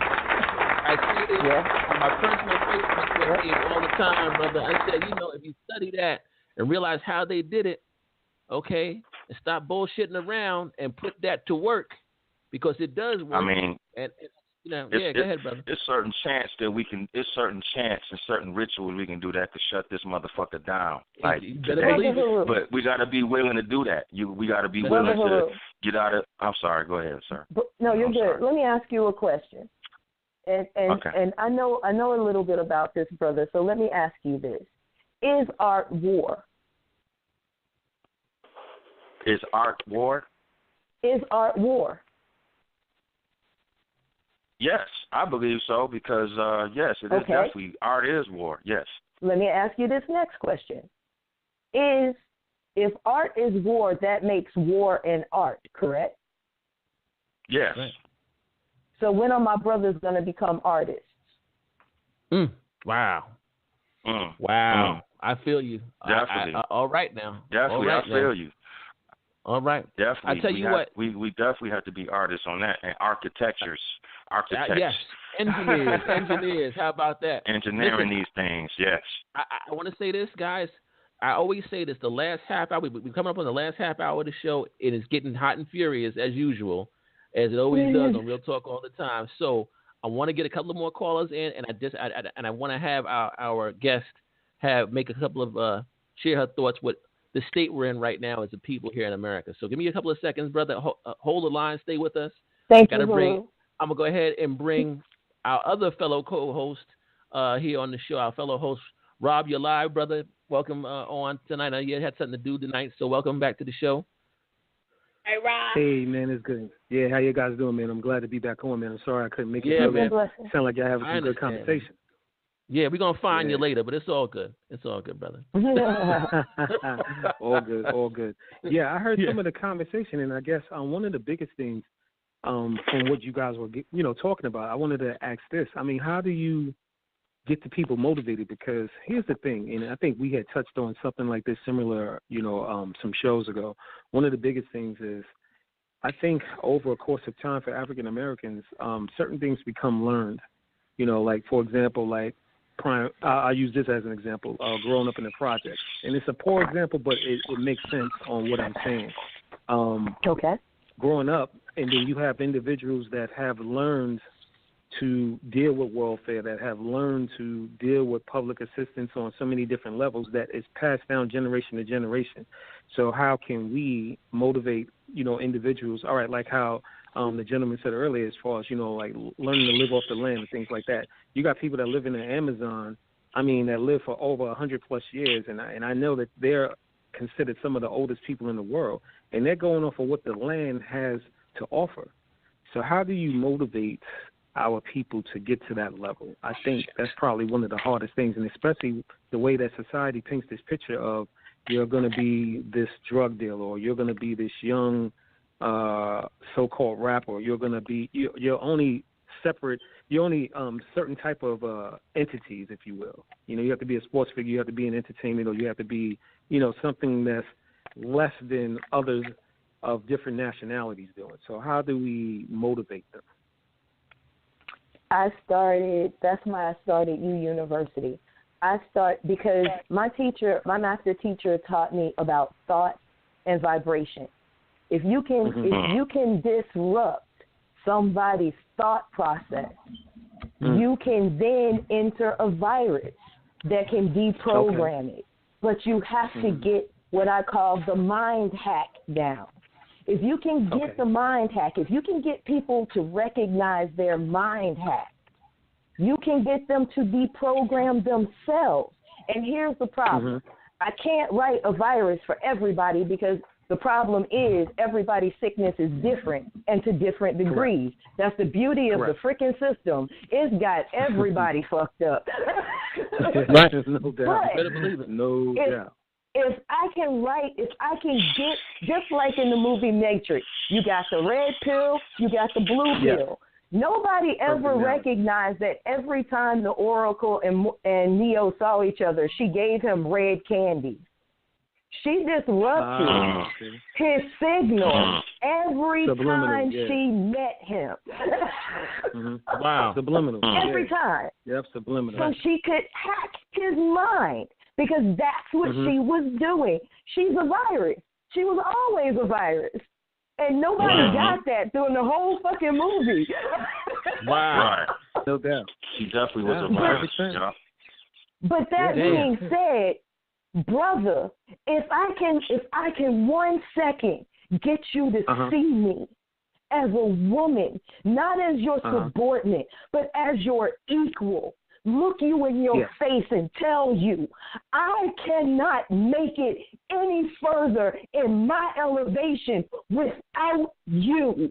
If you see me as already elevated, and I'm telling you, I cannot go any further without you by my side. If you do not come to my rescue, you have stunted us willingly. I beg you, I beseech you. You say I am the most spiritual of us. I say I am not. I say you are the revelation of my thought. And without my revelation, it is nothing but thought. Without you, there is no light.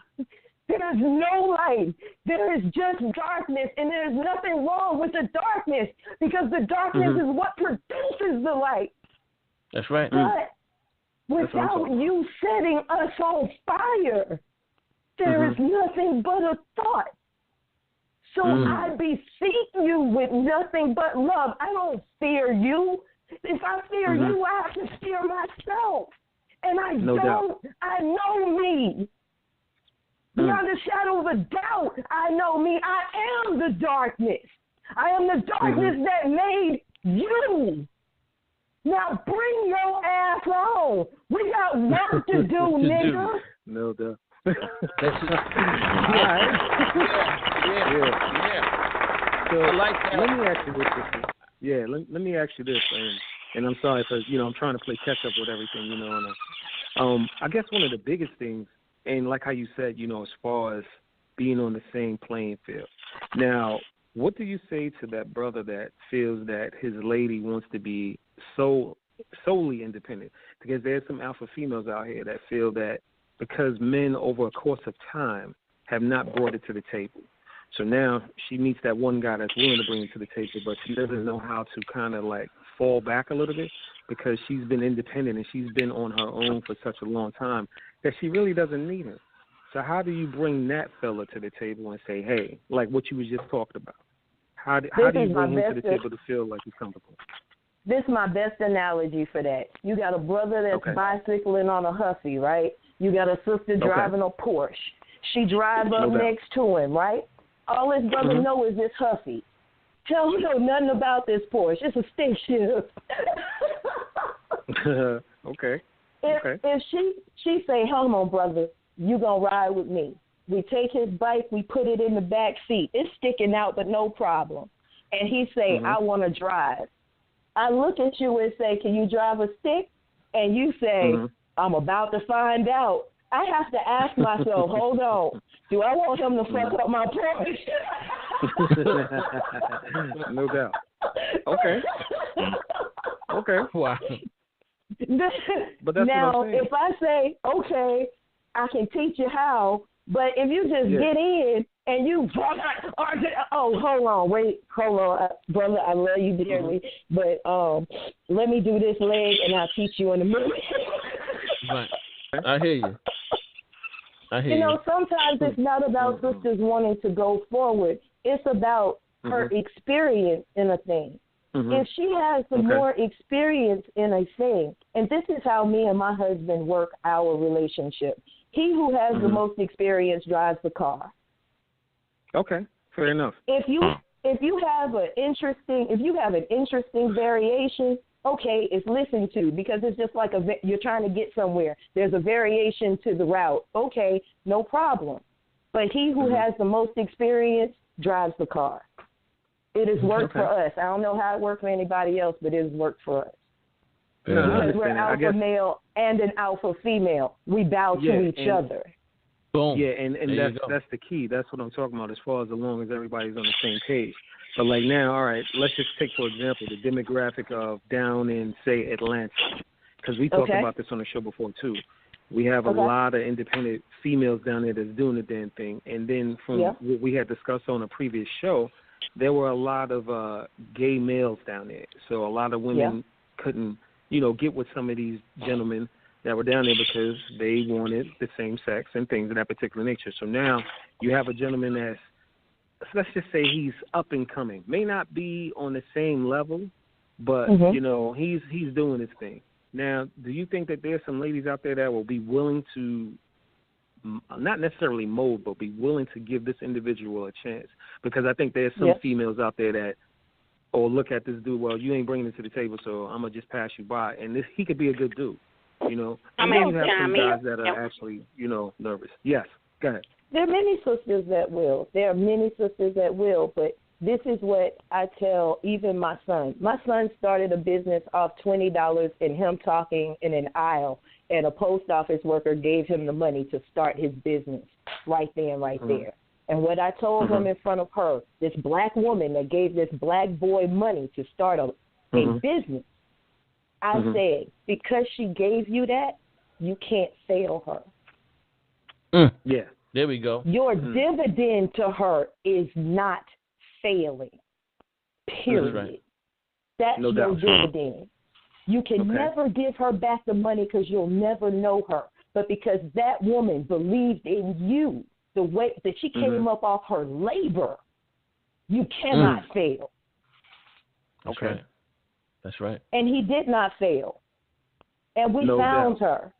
She made a $20 investment. He gave her a $100 bill 6 months later. Wow. We found her.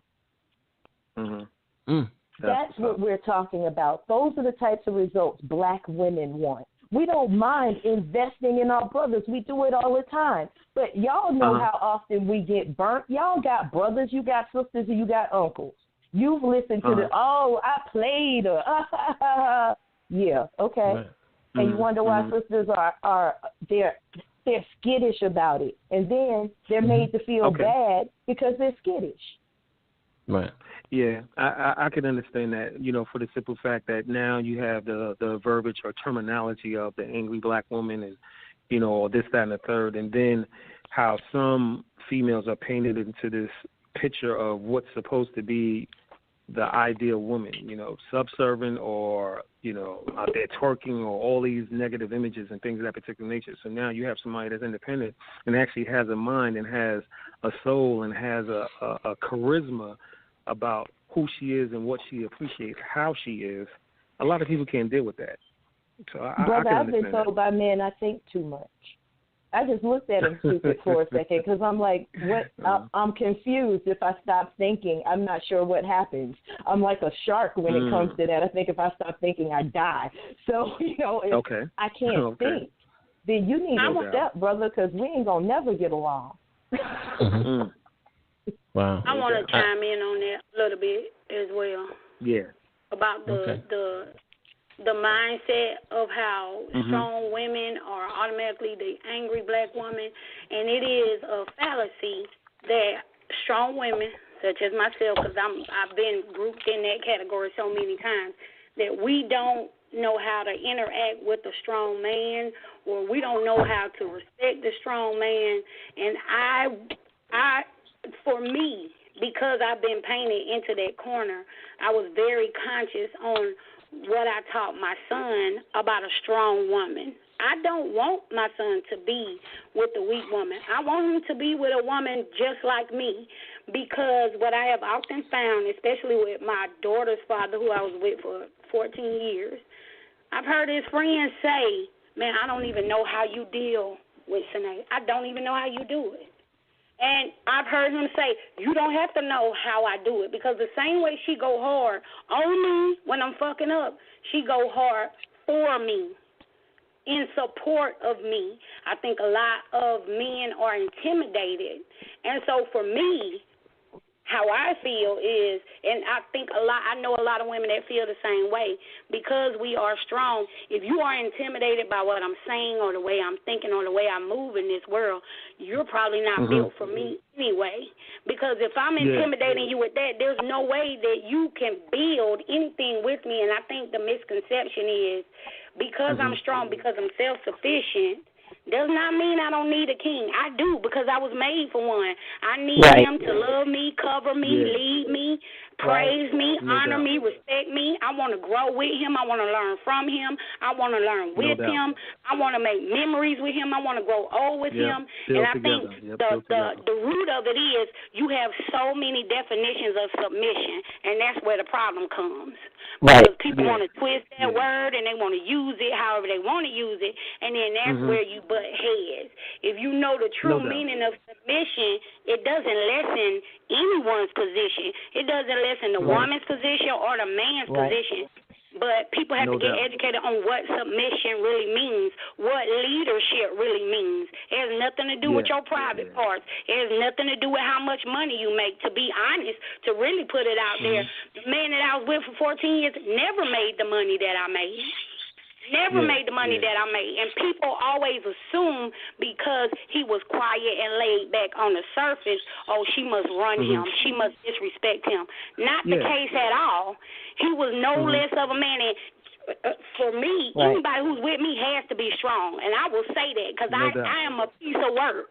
I'm very self-aware. I'm very self-aware, but I always take offense when men say that, like, oh, that's probably why you by yourself. No, I'm by myself because I haven't met anyone equipped for what I have to offer. I'm not trying to take, I'm trying to add to the equation. And so to complete, make a bigger whole. And I think that that's what it boils down to. People need to teach their sons. I teach my son, you need to respect women. And women do have something to offer. You can learn from a woman. I think that's a lot of the problem, too. Men feel like they can't learn from a woman, or maybe they're intimidated because they've been by themselves for so long and they've done a hell of a job without a man that you feel like she can't accept the man, and that's just not true. Yeah, I think some of it, too, is just upbringing. Yeah, and I feel you, sis. I think some of it is just upbringing, too, because, like, now you have some families that, and think about back in the days, and I'm talking about, say, like Big Mama and them and Grandma, Great-Grandma.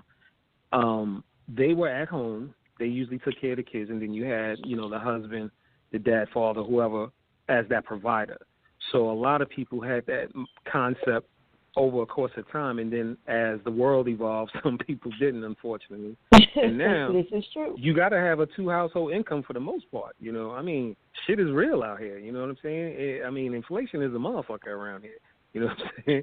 So now having that independence, I don't think that should be an issue. I think what it is at times, and I will say this, and I'm not saying all women, but some women, sometimes the delivery to the guy can be taken out of context. You know what I'm saying? So now if the man feels like he's less than, or he feels like he can't compete with, then now you have those issues. And I'm not talking about with the female necessarily, but with the male, on how do I even keep up with this woman, because she don't necessarily need me. And am I just here as, you know, just you know, like an arm piece, or, you know, am I here because I can actually hold her down? I can bring something to the table, whether she may be a little bit more educated, whether she may be a little more financially stable. What do I have to offer to this woman? You know what I'm saying? And I think that's part of the issue at times for some males. Not all. If I may interject. Yes, sir. Yeah, go ahead, brother. Go ahead. If I may interject as well. This whole gender war is a socially engineered construct.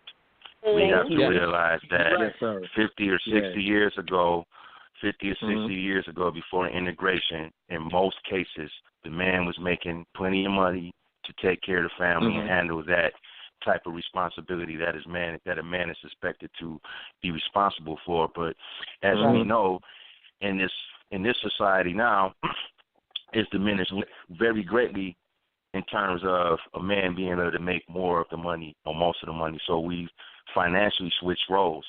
But what a lot of people don't understand is that had happened, and now it's pushed that, oh, a brother don't have this and that and the other. That's a popular stereotype. But at the bottom, at the end of the day, we have to eradicate this gender war and understand that it's socially engineered. It's not this hatred that's spewing from both sides of the genders in our particular race is a socially engineered construct. We as a people have to know when we're being controlled and how we're being controlled. We're being controlled. We're being controlled, no matter how you look at it. When my husband was working for NASA, he took care of all of the bills. I built a business while he was doing that type of work. When he got laid off, my business took over all the bills. It was running so well that it was just so seamless from one thing to the other. Now, this is what also happened. Everything that I was doing in the house, now that he was in the house, he took over that thing. So I could go out of the house and work. And it wasn't I come in, you know, he just sitting on the couch, the same spot he was in when I left. No, the dishes were washed, dinner was ready, the baby was clean, the laundry was done, and whatever was whatever. It was that seamless. And that and that testifies to the war is a made-up propaganda. Throw the damn propaganda machine out. Please do, and you will see that we're on track. Not as fast as we should be. It's not as fast as I would like us to be, but we are on track. I don't see where the problem is. That brothers this, brothers that, the brothers around me take care of me. Yeah. Well, let me ask you this, sis. How long you been married for? Let's start with that. I was married for 22 years. All right, let's start with that concept of what marriage is. Better or worse, sickness and health, rich or poor. Now, let's just take that. All right, how often do we see that in today's relationships, right? And the brother said something that was interesting as far as, socially engineered to be programmed into altogether different mindset. Now, you see these negative images out here of what African American families are all about. Usually a broken family, you may see the lady with 3 or 4 kids, X amount of different babies, daddies, the father's a deadbeat, and things of that particular nature. So now when you talk about what the true essence of relationship and marriage is, unfortunately, we don't see that a lot. So, like, now you're considered a hero or considered an icon, if you will, among our, people to a certain extent, and especially, and unfortunately in this case, it's a good and bad thing. It's a gift and a curse, because people that have longevity in their relationship, then you got envious people that try to come in between that, and that could come from family and friends. So now the mindset of what you said as far as the essence of your relationship, if you had to switch roles, it was seamless for the simple fact that both of you were in the ring fighting together versus it being you on one side, he's on the other side. And I guess that's another thing, too, on how to get people to get back to those basics. You know what I'm saying? Stick to those basics. Yeah, there you go. We hunted together. We did martial arts together. We went out to festivals together. We were a team. We were friends first. And here's what we didn't do. Our relationship was defined by us and nobody else. There were things that we could do within our relationship that other people couldn't do, because I'll even lay this one out on the table. We're true polygamists. And when I say true polygamists, I mean exactly that. We're not polyandrous. We're not polyamorous. We're true polygamists. Anything you can do, I can do. So be careful about what you want, because whatever you want should be good for me, too. I ain't mad at you. For real. No doubt. Yeah, you're keeping it honest, and I think that's it, too. I think we lose honesty sometimes in what we want and what we expect in relationships, and that's another problem, too. A lot of people are just not honest on how they feel about certain situations, and some of it is because, all right, like how we talked about earlier in reference to delivery of the information, or you may be somewhat afraid to say certain things because now you're feeling like you may be stepping on toes or you might hurt somebody's feelings. But if you're able to communicate properly, anything and everything should be put on the table, and you guys should have a conversation without it being going left. You know what I'm saying? Well, that's a part of being an adult and being in communication with your so-called mate. Every decision you make as a corporation, as a business together, because that's what your relationship is. You're trying to run a ship. There's order to a ship.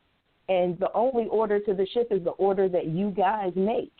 If you two are in agreement, it's nobody else's business. And the one thing we didn't do is base our marriage on traditional values. We weren't traditional people. It wouldn't have worked. But what we worked out worked for us. And the only thing we said is, my word is my bond. My bond is life, and I will give my life before my word shall fail me. That meant everything we did, we had to talk about. And if I lied about it, that's my life. No doubt. Right. Absolutely. Well, that's integrity, you, too. That's the integrity that we need. That type of integrity, keeping our word.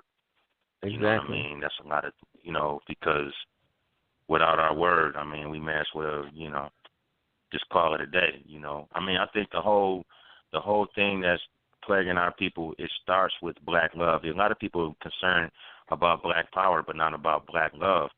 And as long as we're beefing, I mean, no other race you can go to YouTube, and it's a whole section of black men bashing black women and vice versa.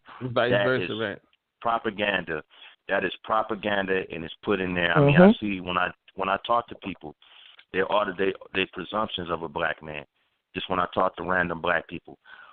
Likewise, when I'm talking to women, they have a certain type of thing. This is how did that program get into your programming? You know what I mean? We have to think in terms of thoughts. Thoughts are programs. That they're the source code of reality, a.k.a. spells. So we have to be aware of the thoughts that we take on and the propaganda, because you could watch a TV show and you can be mad at your mate on some subliminal stuff. You know what I mean? Or see a news show or see World Star Hip Hop or whatever, and you be mad at your mate on some subliminal stuff and not know why. So it's we're in a matrix. It's a mental war more so than a physical war. You know, we already know that they're not going to do nothing for us, whether it's a natural disaster or not. They can create a natural disaster and won't do nothing for us. I mean, like in Flint, people said, I'm going to sue you, and they end up dead, even white folks. Yeah, I'm going to sue you, governor, and then they end up dead. So it's really grimy around. We just have to be aware of who is attacking our mind. And that's because it starts with the mind, because all is mental. Then everything else will fall in place if we develop a love for each other as a people. I'm talking about males, females, men and women, whatever. Once we cultivate that, then we'll be able to know what to do next. Absolutely. Because that's what's messing everything up right now. I got to jump in here, guys. And, again, this last half hour, last 45 minutes have been on fire. It always happens this way. However, time flies when you're having fun. I caller from 894-894-8484. I saw you, and I'm sorry. I truly apologize. I didn't get a chance to bring you in. Please forgive us. But I am gonna have to ask you to come back, Funde Fi, because it would be my pleasure.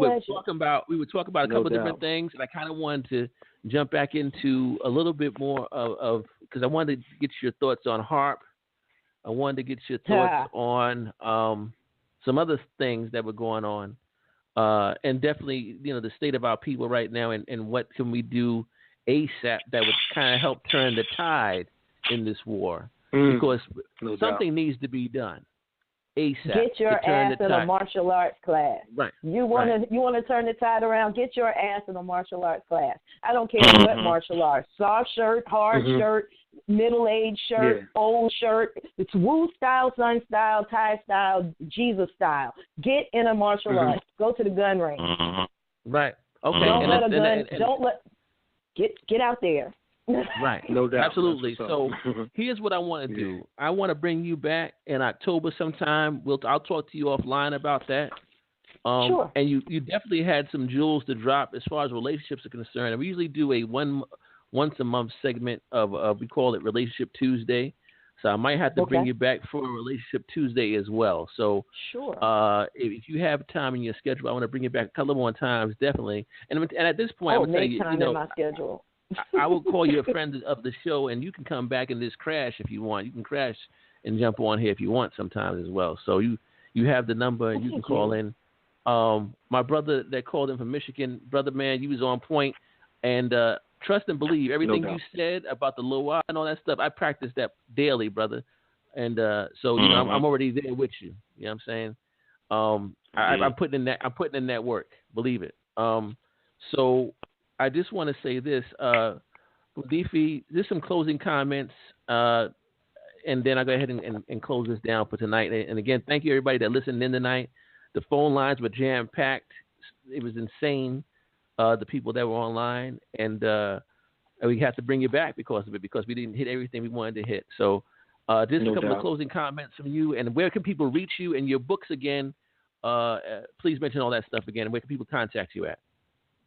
Sure. I can be contacted on Facebook, Twitter, under Funde Fi. That's F as in Frank, UNDI, F as in Frank, and E as in Esther. And that's Facebook, Twitter, and Pinterest. I'm on Pinterest as well.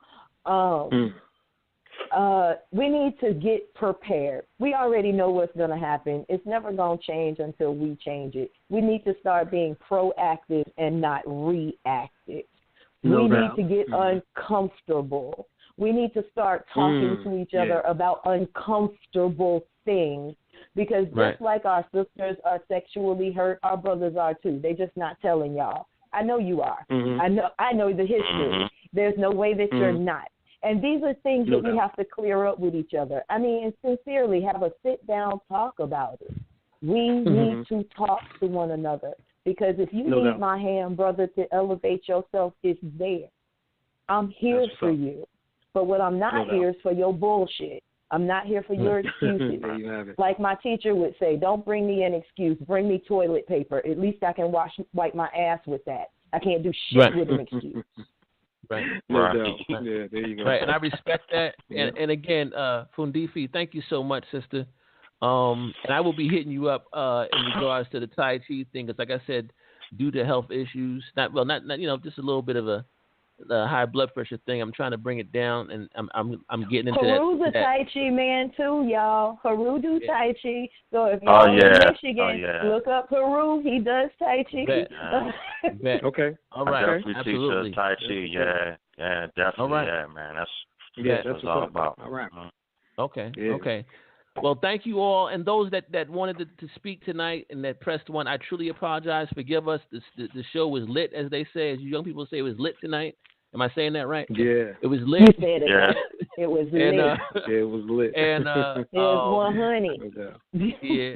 And we'll bring you back again, Funde Fi. And thank you all. I appreciate you all for supporting the show, guys. Thank you and good night. And we'll catch you guys again next week, next Tuesday. We're back. All right. Peace and blessings, y'all. We out of here. Peace and blessings. Got our ear to the street. Peace and blessings. One.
You're listening to Love Advice with Leanne. Caller, you're on the air. Hi, Leanne. Longtime listener, first-time caller. Why, in your professional opinion, do you never take my calls off the air? Is this Carl? Yep, it's Carl. I mean, we had a few dates. Everything was great. I thought, Well, when you switch to Geico, you could save a lot of money on car insurance. Okay, awesome. You should call them. I will. Geico, because saving 15% or more on car insurance is always a great answer.